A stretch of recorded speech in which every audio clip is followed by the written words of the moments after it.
हमारे पास इमरजेंसी में हम रिसीव करते हैं, नॉर्मली वो यंग की तादाद बहुत ज्यादा है जी। और खास करके उनकी मेन जो वजूहात है, देखें कुछ चीजें ऐसी हैं जिसपे हम कंट्रोल कर सकते हैं, जिसमें सबसे जो टॉप मोस्ट है, जिसमें स्मोकिंग है, ब्लड प्रेशर है, शुगर है, हाइपरटेंशन है।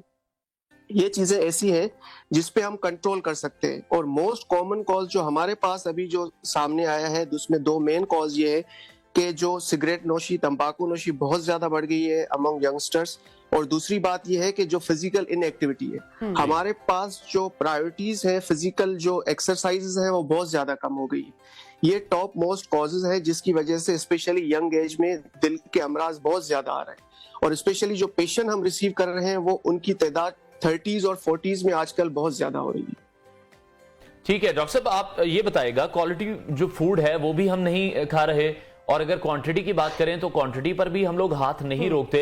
कहा जाता है यकीनी तौर पर कि पाकिस्तान में खाबे बड़े मशहूर हैं, निहारियां खाते हैं, पाए खाते हैं, मगज खाते हैं, गोश्त का इस्तेमाल बहुत ज्यादा है, इत्तदाल पसंद भी नहीं है हम लोग, तो डाइट को कंट्रोल करना भी बहुत ज्यादा जरूरी है। यकीनी तौर पर कोलेस्ट्रॉल में इजाफा होता है, उसके बाद हार्ट के मसाइल शुरू हो जाते हैं। इस पर क्या कहेंगे आप? डेफिनेटली, देखें मैंने यही कहा कि हमारी जो प्रायोरिटीज है ना वो डिफरेंट है जी। बाहर एक नॉर्म्स है, एक्सरसाइज करना, जैसे साइकिलिंग है, स्विमिंग है, रेगुलर एक्सरसाइजेज है। जो रिकमेंडेड एक्सरसाइज है जो कि at least 30 to 40 minutes a day per week, आप 5 दिन करें, 30 to 40 मिनट्स एक्सरसाइज करें, ये आपके जो कार्डियोवास्कुलर डिजीजेस है, स्पेशली जो आपकी आर्टरीज का मसला है, उससे ये आपको प्रिवेंट करते हैं। दूसरी बात यह है कि हमारे प्रायोरिटीज क्या है कि भाई हम अगर दोस्तों के साथ जाएंगे तो पाए खाने हैं, न्यारियां खानी है, स्पेशली जो डीप फ्राइड फूड है, these are like poison for youngsters. और हमें ये एक बैलेंस डाइट लेनी है और उसको जो हम खाते भी हैं उसको यूटिलाइज भी करना है। तो ये मेजर आजकल के जो वजूहात है वो बहुत ज्यादा कॉमन हो गए स्पेशली यंगस्टर्स में। ठीक। अच्छा डॉक्टर साहब, स्मोकिंग का जिक्र किया आपने अपनी गुफ्तगू में, तो स्मोकर हजरात के हवाले से आप क्या कहना चाहेंगे?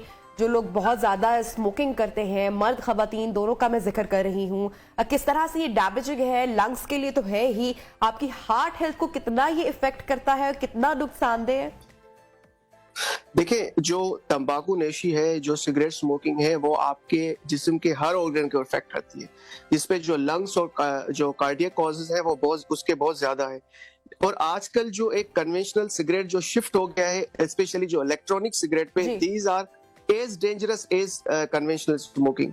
तो आजकल यंगस्टर्स जो हमारे पास आते हैं वो ये कहते हैं कि डॉक्टर साहब हम तो सिगरेट तो नहीं पीते, हम तो ये जो इलेक्ट्रॉनिक सिगरेट्स है या वेप्स हैं वो यूटिलाइज करते हैं। तो these are as dangerous as जो कन्वेंशनल जो हम पहले स्मोकिंग करते हैं। तो डेफिनेटली इस स्पेशली जो यंग एज में हमारे पास जो मेजर हार्ट अटैक के साथ प्रेजेंट करते हैं, जब हम उनसे पूछते हैं डॉक्टर साहब हमें और तो कुछ भी नहीं है, बस हम सिर्फ सिगरेट पीते हैं और तंबाकू नोशी करते हैं, तो this is one of the major cause specially in youngsters. 30s में हमारे पास बहुत ज्यादा कॉमन पेशेंट्स जो हम रिसीव कर रहे हैं मेजर हार्ट अटैक के साथ इमरजेंसीज में।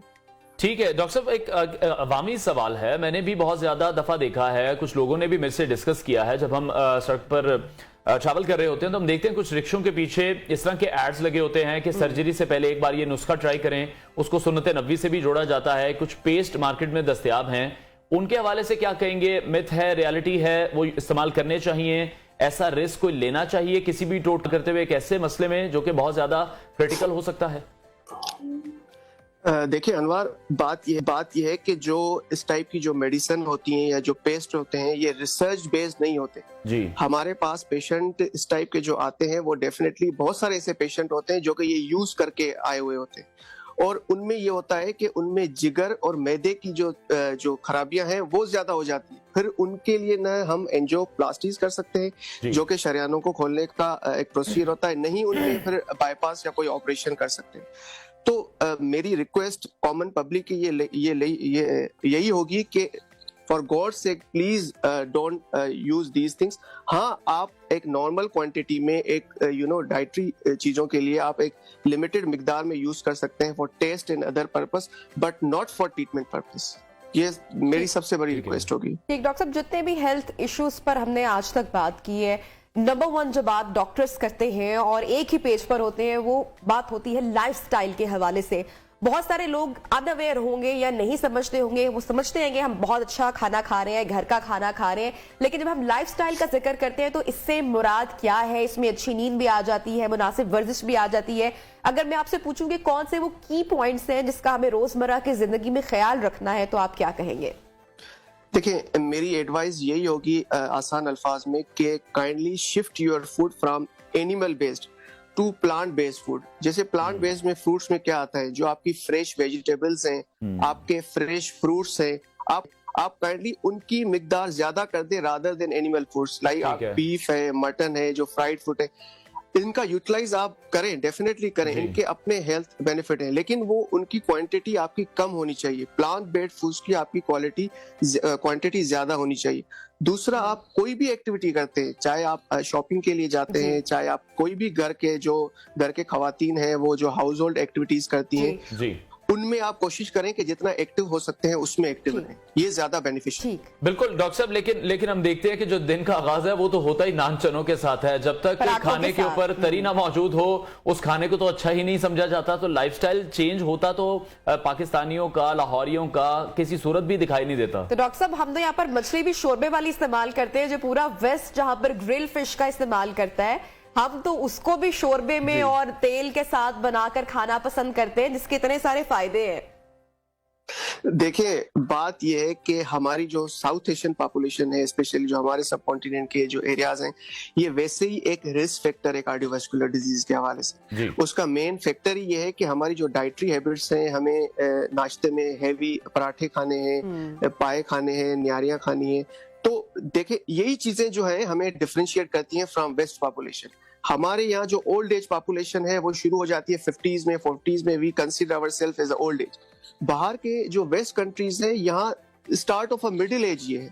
तो डेफिनेटली कुछ चीजें ऐसी हैं जहाँ के हमारी जो लाइफ एक्सपेक्टेंसी है वो भी कम हो गई है। पाकिस्तान, इंडिया और जो नेपाल, जो बांग्लादेश, ये जो कॉन्टिनेंट है, इस पे ये वैसी एक रिस्क फैक्टर है, क्योंकि हमारी डाइटरी हैबिट्स ही बिल्कुल भी चेंज है। मेरी रिक्वेस्ट कॉमन पब्लिक से यही होगी कि स्पेशली आप एटलीस्ट जो है ना अपने आप को एक्टिव रखें, आप अपने आप को बैलेंस डाइट रखें। इस पे कोई इनकार नहीं कि भाई आप बिल्कुल जो है ना वो उबला हुआ खाना खाएं। हाँ, आप उनकी क्वांटिटी कम कर दें और कोशिश करें कि फ्रूट्स और वेजिटेबल्स या जो प्लांट बेस्ड फूड्स है ना, उनकी यूटिलाइजेशन ज्यादा करें। ठीक है डॉक्टर, ये बताइएगा हम किस तरह से आइडेंटिफाई कर सकते हैं, क्या सिम्टम्स होते हैं हार्ट अटैक के, किस तरह से फील होता है? क्योंकि जब भी हम देखते हैं किसी को अगर सीने में दर्द है या कमर में जकड़ाव फील होता है, तो हम सिर्फ यही कहते हैं कि स्प्राइट पी लें, काले नमक का इस्तेमाल करें। क्या ऐसे सिम्टम्स हैं जिसके बाद डॉक्टर से रुजू करना चाहिए? और अगर आपको ये किसी शख्स को फील हो गया कि उसको हार्ट अटैक हो रहा है या कोई इस तरह का मसला हो रहा है, फौरन क्या करना चाहिए? देखिए, मेरी हार्ट अटैक से पहले एक छोटी सी एडवाइस ये होगी कि prevention is always better than cure. जी, एटलीस्ट जो 30s में हमारे जो यंगस्टर्स हैं या 40s में, एटलीस्ट अपनी स्क्रीनिंग जरूर करवाएं। जैसे हमारे यहाँ कराची में जो कौमी इदारा बराए अमराज कल्ब है, उनके डिफरेंट चेस्ट पेन यूनिट्स खुले हुए हर जगह पे, पूरे कराची में और डिफरेंट जगहों पे। तो एटलीस्ट जब भी आपको चेस्ट पेन होता है या थोड़ा सा चेस्ट डिस्कम्फर्ट होता है, लाइक आपको चेस्ट हैवीनेस थोड़ी सी, at least please for God sake don't take it lightly. क्योंकि हमारे पहले ये होता था कि भाई जो हार्ट अटैक है वो ओल्ड एज में होता है, ऐसी कोई नहीं है। ये now days it's like a myth. हमारे पास पेशेंट 30s में आते हैं, उनको वो मानने के भी इनकार कर देते हैं कि भाई ऐसी भी कोई चीज है। तो फॉर गॉड सेक एटलीस्ट अपनी स्क्रीनिंग करवाएं। अगर कोई सा भी आपको चेस्ट पेन होता है तो आप एटलीस्ट जो करीबी हॉस्पिटल है उनसे आप एटलीस्ट जो डॉक्टर कार्डियोलॉजिस्ट बैठा हुआ है उससे आप अपनी स्क्रीनिंग जरूर करवाएं, ताकि जो मेजर हार्ट अटैक है उनसे आप बचा जा सके, आपकी जिंदगी बचाई जा सके। डॉक्टर साहब, जो लोग एक बार सर्जरी करवा चुके हैं वो कितना रिस्क फैक्टर पर होते हैं? किन चीजों के हवाले से एहतियात करना बहुत लाजमी हो जाता है? देखें, जो स्पेशली जो कार्डियोवास्कुलर हवाले से जो सर्जरीज करवा चुके हैं, उनमें हम सबसे ज्यादा जो है ना उनकी लाइफस्टाइल मॉडिफिकेशन सबसे इम्पोर्टेंट है। दूसरी बात यह है कि देखो, उनको एक हार्ट अटैक हो चुका है और तो दूसरे हार्ट अटैक होने के चांसेस नॉर्मल पर्सन से ज्यादा होते हैं। एक चीज ये है कि वो डॉक्टर जो उनको मेडिसिन प्रिस्क्राइब करता है, वो मेडिसिन उनको टाइम पे लेना बहुत जरूरी है, जो सबसे मोस्ट इम्पोर्टेंट चीज है। दूसरी बात ये है कि टाइमली डॉक्टर्स को दिखाना। तीसरा, अपने लाइफस्टाइल जो है ना वो चेंजेस करना, ये सबसे ज्यादा इम्पोर्टेंट है। ठीक है, लेकिन डॉक्टर साहब हम जो आम प्रैक्टिस देखते हैं उसमें यह है कि जो भी लोग हाई ब्लड प्रेशर का भी शिकार हैं उनके लिए तो यकीनी तौर पर बहुत खतरनाक सूरत हाल रहती है, लेकिन हम देखते हैं कि वो दवाइयों का ज्यादा इस्तेमाल नहीं करते, वो टोटकों पर ही सर्वाइव कर रहे होते हैं। अनवर, बात यह है कि जो हाइपरटेंशन है ना, इसको हम मेडिकल टर्मिनोलॉजी में या लेमेन में कहते हैं कि भाई this is the silent killer. Because जो पेशेंट हाइपरटेंसिव होते हैं उनके कोई ऐसे मेजर सिम्टम्स नहीं होते अनटिल अनलेस भाई कोई ऐसे सिम्टम हो गए या स्ट्रेसफुल कोई इवेंट हो गया जिसमें हम ना ब्लड प्रेशर चेक करवाए और मेडिसिन खा ली, देन हम ये समझते हैं कि हमारा ब्लड प्रेशर नॉर्मल हो गया। आपका वंस ब्लड प्रेशर अगर पीक लेवल पे पहुंच गया है तो आपको मेडिसिन खाना बहुत जरूरी है, क्योंकि जब तक वो आपका कंट्रोल नहीं होगा, it's like a silent killer. वो आपके ऑर्गन डैमेज, आपके गुर्दों पे इफेक्ट करेगा, आपके दिल पे इफेक्ट करेगा, आपके जो बाकी ब्रेन पे इफेक्ट करेगा, आपको फालेज का अटैक भी हो सकता है। तो ये सारी जो चीजें हैं इस पे आपको मेडिसिन टाइमली लेनी है, सॉल्ट का जो है ना वो मिकदार कम से कम रखनी है। ठीक है डॉक्टर साहब, एक तो हमने लाइफस्टाइल मॉडिफिकेशन का जिक्र किया है, फिर स्ट्रेस के ऊपर भी आ जाते हैं। बहुत सारी बीमारियों की जो जड़ है, जो रीजन है, वजह है, वो स्ट्रेस को भी कहा जाता है। बॉडी कब स्ट्रेस में जा रही है, मेंटल फटीग आप कब हो रहे हैं, इस चीज का ख्याल कैसे रखना है, रिलैक्स करने का क्या मेथड हो सकता है, कुछ अवेयर के हवाले से, अवेयरनेस के हवाले से कुछ गाइड कीजिएगा। देखें, जो स्ट्रेस है ना, उसका सबसे दो मेन रीजन ये है कि भाई आपको व्हेनेवर यू फील स्ट्रेस, तो दो चीजों का आपको सबसे ज्यादा ख्याल करना है। एक ये है कि आपकी जो टाइमली जो नींद है ना वो पूरी होनी चाहिए। दूसरा मैंने अल्टरनेट बात ये है कि भाई आपकी फिजिकल एक्सरसाइज आप करते हैं ना, तो physical exercise itself reduces your stress level. जब भी आप एक्सरसाइज करते हैं इससे आपका डिप्रेशन भी कम होता है, इससे आपका स्ट्रेस लेवल भी कम होता है।